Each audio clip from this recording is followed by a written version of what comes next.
Every day, we tell stories about ourselves, about our relationships, and about how the world works. And most of the time, we don't even realize we're doing it. We have stories about who we are, who we're not, what we're good at, and what we struggle with. The stories we tell shape our reality. But there's one area we might not always think about applying this to: the stories we tell about our kids. The words we use to describe them, both in their presence and behind their backs, aren't just words. They're narratives shaping their identity in ways we may not even realize. We might think we're just venting or describing what's happening in the moment. But kids take these words and turn them into definitions of who they are. I'm bad at math. I'm too much. I don't like trying new things. I'm the difficult one. And once that story takes root, they start living into it. Now, this doesn't mean we need to be walking on eggshells every time we open our mouths. But what if we just got a little more conscious about the stories we're telling about our kids? Let's talk about labels. We all do it. It makes life easier to categorize things. We've got the responsible one, the wild one, the picky eater, the bookworm. And sometimes these labels come from a good place. Maybe we're trying to celebrate something about them.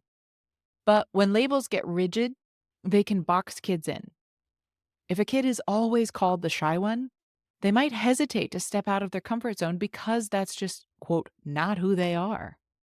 If a child is always referred to as wild, they might lean into that role, even when they're capable of being calm and focused. This is why reframing is so powerful.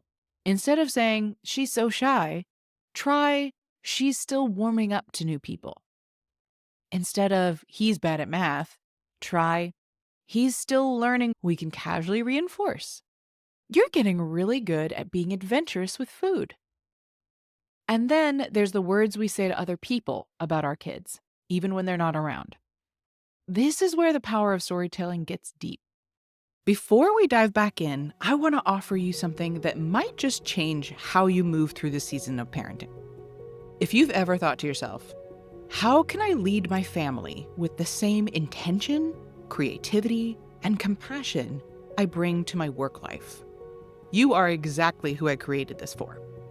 The Creative Parents Companion is a free guide filled with reflective tools, rituals, and nervous system check-ins to support you in parenting with presence and not pressure. It's not about doing more, it's about coming home to who you are as a parent, a leader, and a human being in progress. You can grab the free download at ellenbrowencoaching.kit.com/creativeparentscompanion, or just click the link in the show notes. So here's something to try.